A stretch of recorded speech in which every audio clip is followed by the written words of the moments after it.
Ladies and gentlemen, today I'm about to open your eyes to a truth as often overlooked, a truth that has been hidden in plain sight for far too long.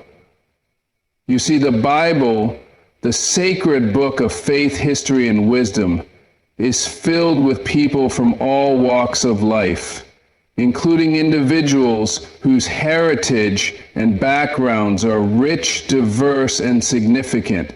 Among those individuals, you'll find many stories of Black people who not only played important roles in biblical times, but whose impact resonates deeply within the faith we hold today. But let me tell you, the shocking truth is that the role of Black people in the Bible isn't something that's often talked about. It's often overlooked, dismissed, or even erased. But I'm here to change that. I'm here to tell you about 7 shocking facts that will change the way you view the Bible and the legacy of Black people within it. These facts reveal not only the beauty of God's creation, but also the powerful, active roles that Black individuals played in the divine story of salvation. Moses' wife Zipporah, a woman of profound influence, steps onto the pages of history in a way that demands recognition. She wasn't just another woman in the Bible, she was a Black woman. Born in the land of Cush, in what is now known as modern-day Ethiopia, Zipporah came from a strong and powerful lineage. Cush was no small kingdom. It was a civilization that stood tall, known for its wealth, its warriors, its influence. Zipporah was not just the wife of Moses, but a woman of dignity, wisdom, and courage. When Moses fled Egypt, running from Pharaoh's wrath, it was Zipporah who provided him refuge. She didn't just take him in, she became a pivotal part of his journey.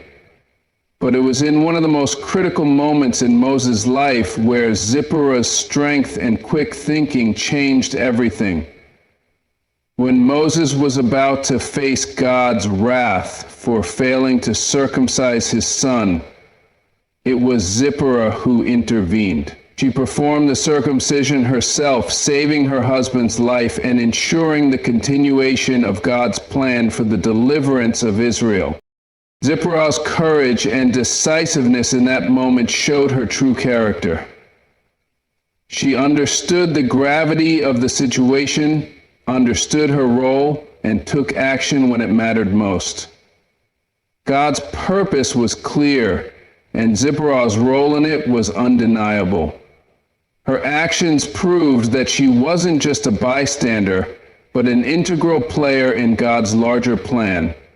She helped keep Moses on track, literally and figuratively. But beyond that, Zipporah's presence in the Bible challenges us. She challenges us to recognize the profound impact of Black women throughout history, especially in biblical times, where their contributions were often minimized or overlooked. Zipporah, a Black woman, wasn't just a passive character in the Bible. She was a woman who actively shaped history, influenced God's plan, and stood strong in the face of adversity. She is a powerful reminder of the untold stories of Black women in the Bible.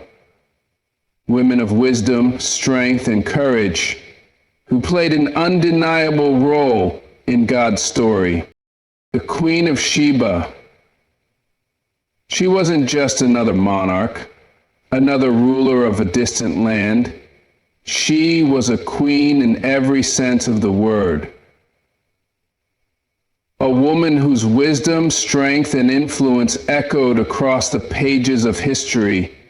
She came from the land of Sheba, which was located in modern-day Ethiopia and Yemen.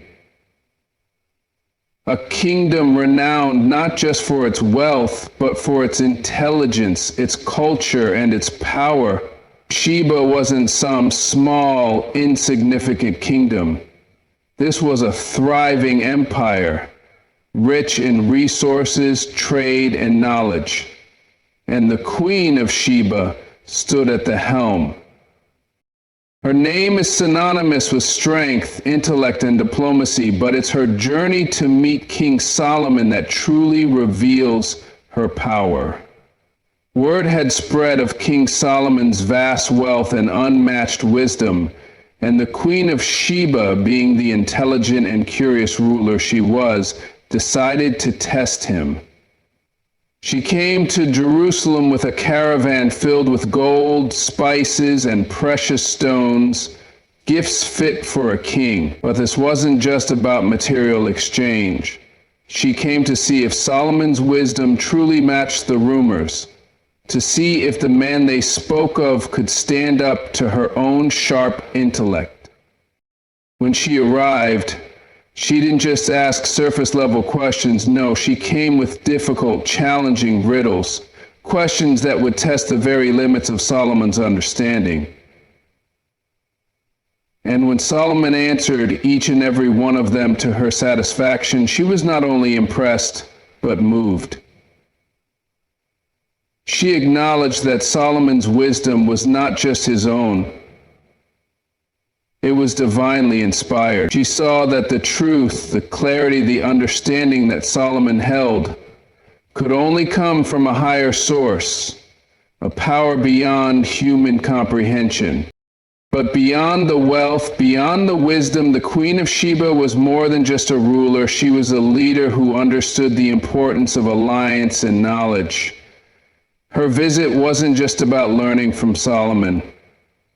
It was about creating a relationship, one built on mutual respect and understanding. She was a leader who sought wisdom, who saw beyond the superficial, and who valued truth and authenticity above all. In the Bible, the Queen of Sheba is not just another figure. She is a symbol of Black excellence, strength, and intellect.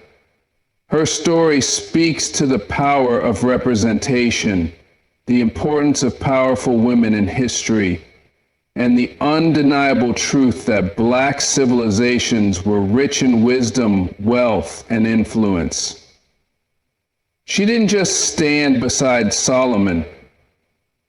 She stood as an equal, an empowered woman whose influence shaped the course of history. The Queen of Sheba wasn't just a powerful monarch. She was a reminder that greatness comes in all forms, and history will always remember the queens who ruled with power, purpose, and grace. The Ethiopian eunuch, this man wasn't just another figure in the shadows, another character in the background of biblical history. He was a man of great significance, a man of influence, a man whose faith transcended boundaries.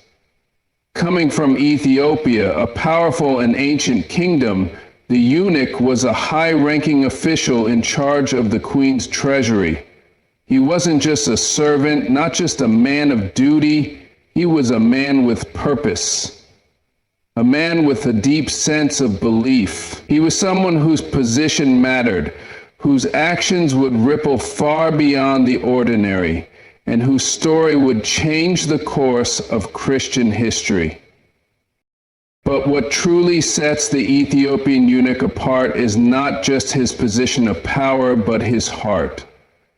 A heart hungry for truth, seeking understanding. On his journey back from Jerusalem, this man of influence, was reading from the book of Isaiah. He was seeking God's wisdom, but he didn't fully understand what he was reading, and it's at that precise moment that God intervened. He sent Philip, a disciple of Jesus, to speak to the eunuch and explain the scriptures to him. In that moment of divine timing, the eunuch's heart was opened. He understood that the message of Jesus Christ was not just for the Jews, not just for a select few. It was for every person, of every nation, of every background. This wasn't just about a conversation. This was a moment of transformation. The eunuch, after hearing the gospel, didn't hesitate. He immediately believed. And when they came upon a body of water, he demanded to be baptized. His faith wasn't just a passing thought, it was a deep, life-changing decision. One that would mark him as not just a believer, but as a man of courage, standing in faith without fear of what others might think. The story of the Ethiopian eunuch is a story of faith breaking down barriers of race, status, and culture. He was a black man, a foreigner, a eunuch in a position of authority, yet in that moment he was no different from any other believer. He was accepted, loved, and embraced by the gospel of Jesus Christ. And his story stands as a testament to the fact that the gospel transcends all divisions. His actions didn't just affect his life, they affected the lives of those around him. And it's believed that the Ethiopian eunuch played a role in spreading Christianity in Ethiopia. His faith, his openness to God's message, and his willingness to share that message set a fire that would burn brightly in his homeland for generations to come. The Ethiopian eunuch didn't just embody faith, he became a beacon of hope, a symbol that faith knows no bounds, that God's love and grace are for all people regardless of where they come from. His story reminds us that in the grand narrative of salvation, no one is too far, too different, or too lost to be reached by the message of God. Simon of Cyrene. This man's name may not be the first to come to mind when we think of the great figures of the Bible, but his moment in history is one that echoes through time. He wasn't just an ordinary man. He was a man chosen, a man placed in the path of the greatest act of sacrifice this world has ever seen. Simon wasn't looking for fame. He wasn't seeking glory. He was simply a man who had come to Jerusalem to celebrate the Passover. But on that day, in that moment, the course of his life changed forever. When Jesus was condemned to be crucified, when he was beaten, mocked, and forced to carry the cross on his journey to Golgotha, the weight of that cross was too much. Jesus, battered and bloodied, stumbled under the immense burden. And in that moment, the Roman soldiers seized Simon. They forced him to carry the cross, to take on the weight of the very thing that would bring about salvation for all humanity. It wasn't a choice Simon had made, but it was a moment that defined his life. Here was a man from Cyrene, what we now know as North Africa. A black man, a foreigner, a man who had no personal stake in the story unfolding before him. Yet in the midst of his own ordinary life, Simon was called to carry the most sacred of burdens, the cross of Christ. His story is more than just about carrying a cross. It's about embracing the call, even when it comes without warning. Simon didn't ask to be part of this divine moment. He didn't seek the honor of helping Jesus. But in his obedience and his willingness to carry the burden when it was too heavy for Jesus to bear alone, he became part of the greatest story ever told.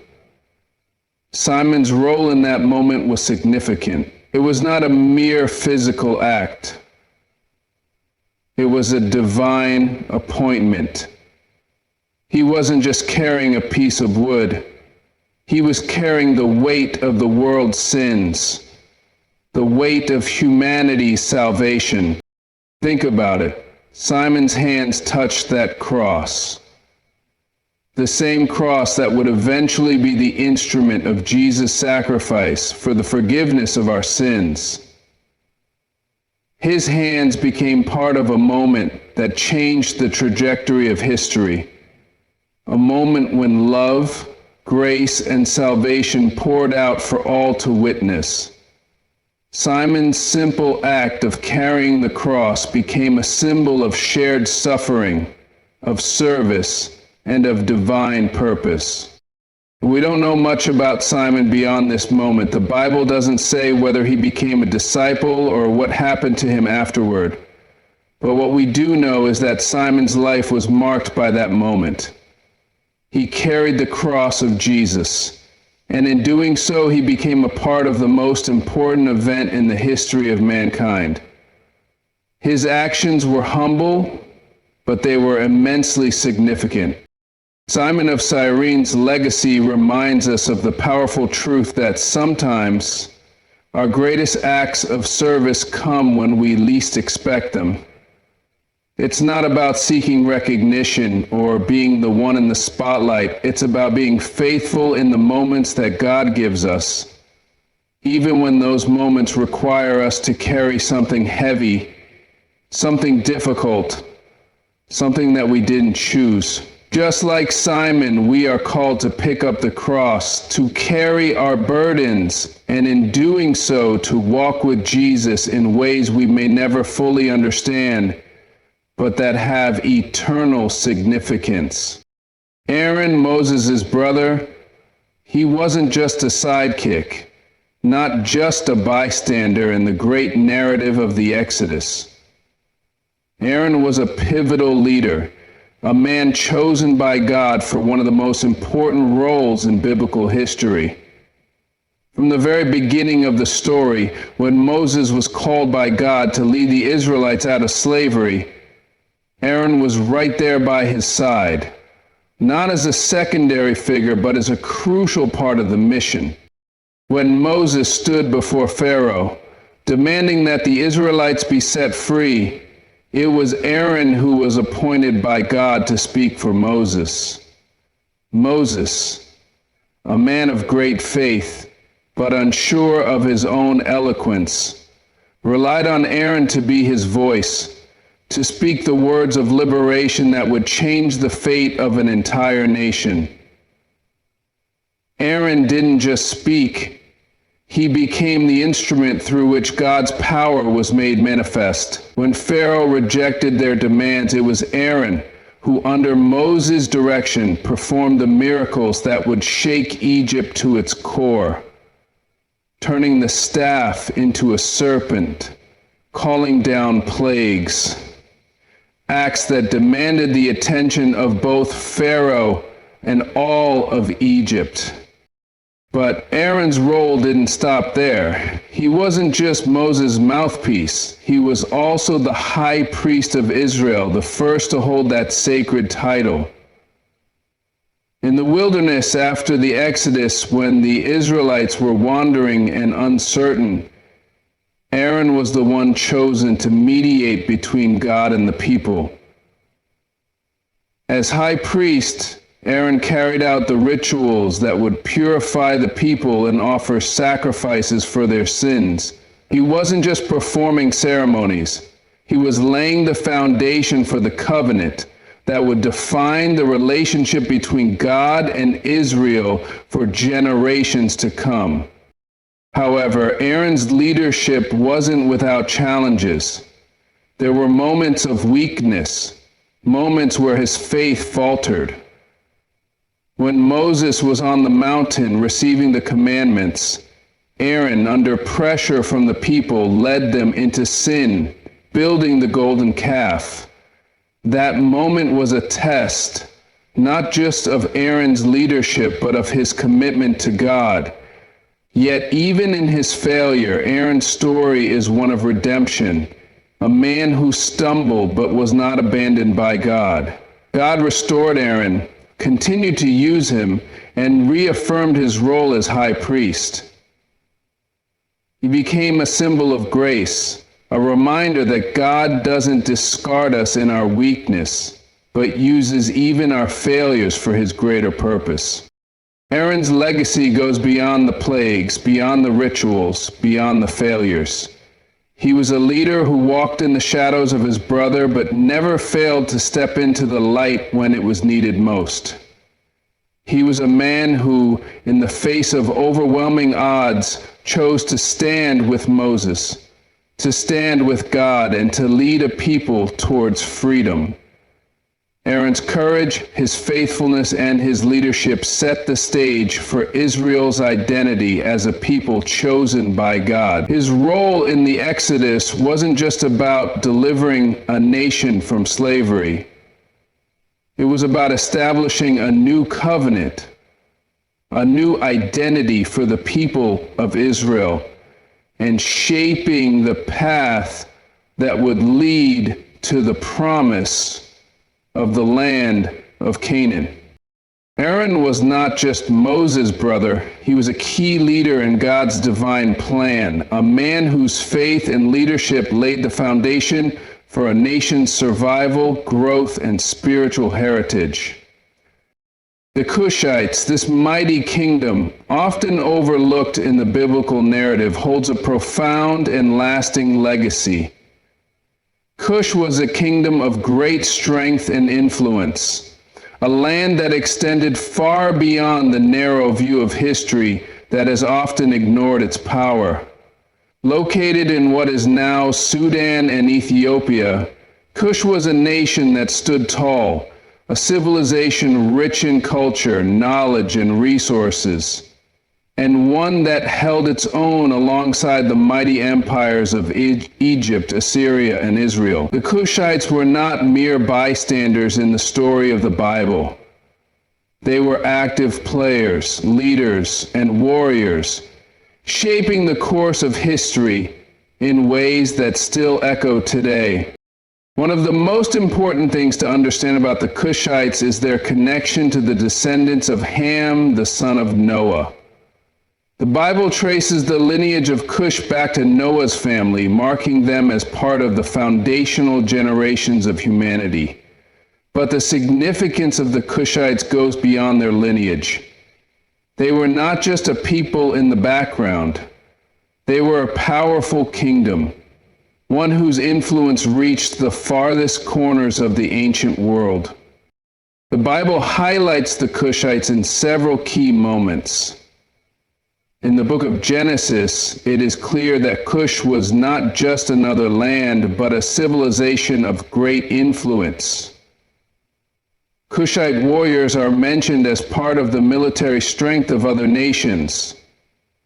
But it's the story of the Cushite kings that truly stands out. One of the most notable figures in the Bible is the Ethiopian eunuch, a high-ranking official in the court of the Queen of Cush, who was drawn into the story of the early Christian church.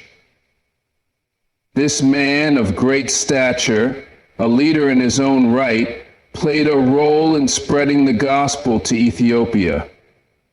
This act alone shows that the Cushites were not just passive subjects of other empires, but were actively engaged in the spiritual and political landscape of the ancient world.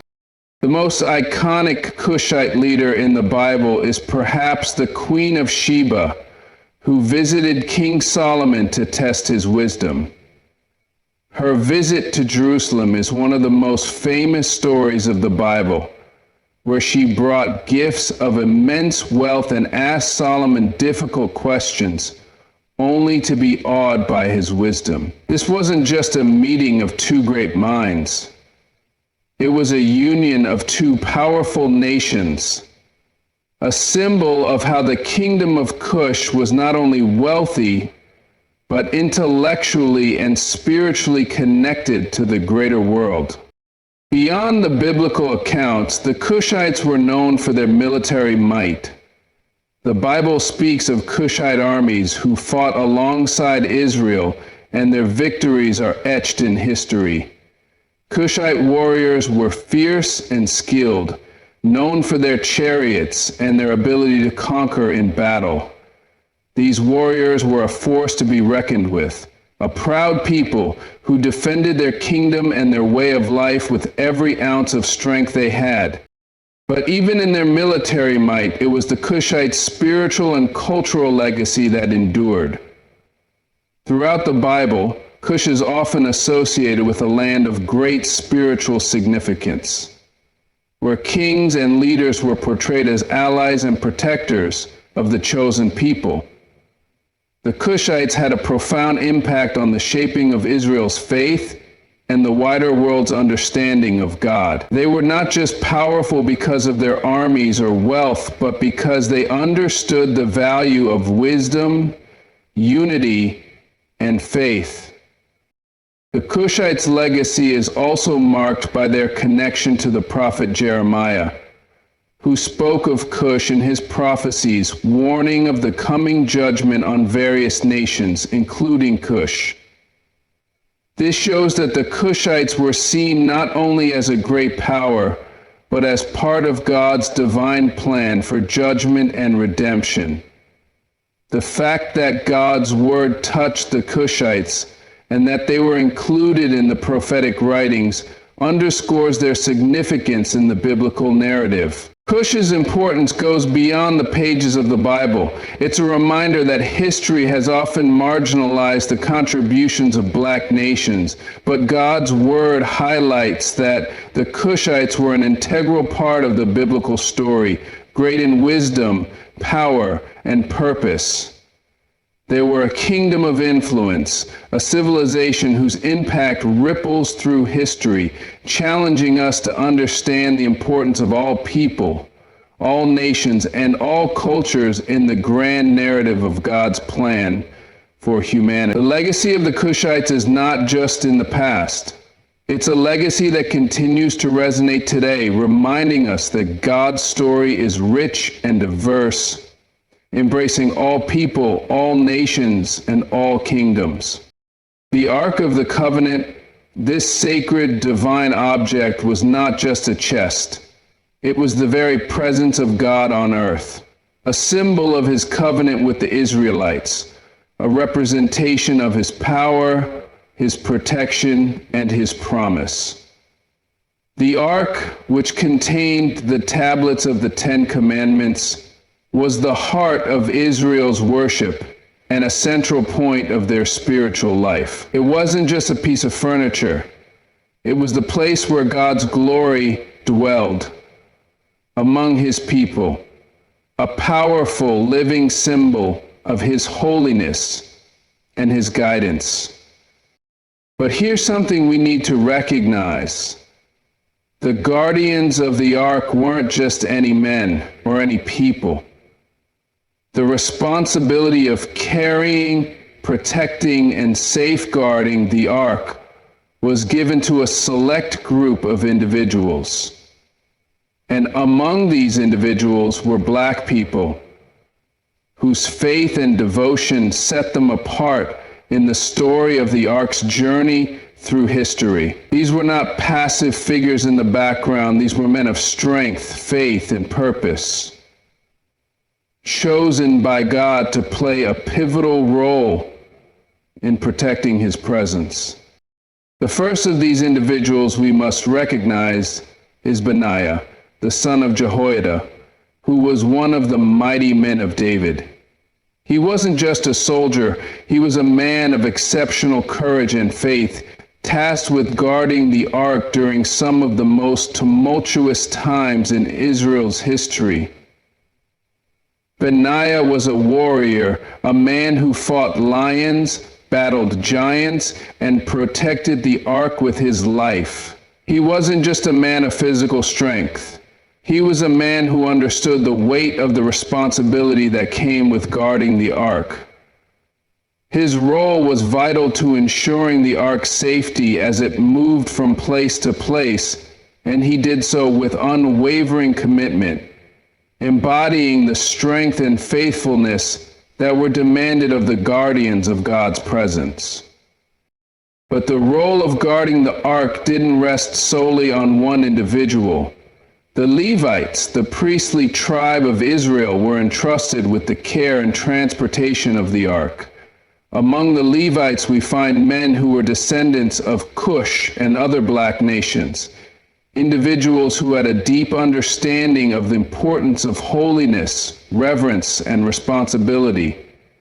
These men were not just chosen for their physical abilities, but for their deep, unwavering faith in God's power and His promise. We also must recognize the role of the men of the tribe of Levi who served as the official bearers of the ark. These men were the ones who would physically carry the ark, and they were entrusted with ensuring that it never touched the ground, that it was always handled with the utmost reverence and respect. This wasn't a job for the faint of heart. The ark was sacred, and any mishandling of it would bring grave consequences. Yet these individuals were given the trust to carry it into battle, across vast lands, through treacherous conditions. They were the protectors of the most holy object in Israel, and their responsibility was carried out with a deep understanding of their divine calling. But let's pause and think about something profound. God chose these men, including black men, to hold His presence, to safeguard the essence of His covenant with His people. The ark wasn't just about the Israelites' relationship with God. It was about the representation of all nations, all peoples, and all individuals being entrusted with the holiness of God. And those who bore the ark, those who guarded it, understood that their task wasn't just a job. It was a divine mission, one that required reverence, faith, and a commitment to God's will above all else. We cannot overlook the importance of black figures in the story of the ark, for their presence in the biblical narrative is a reminder that God's covenant is not exclusive. It is for all nations, all peoples, all tribes.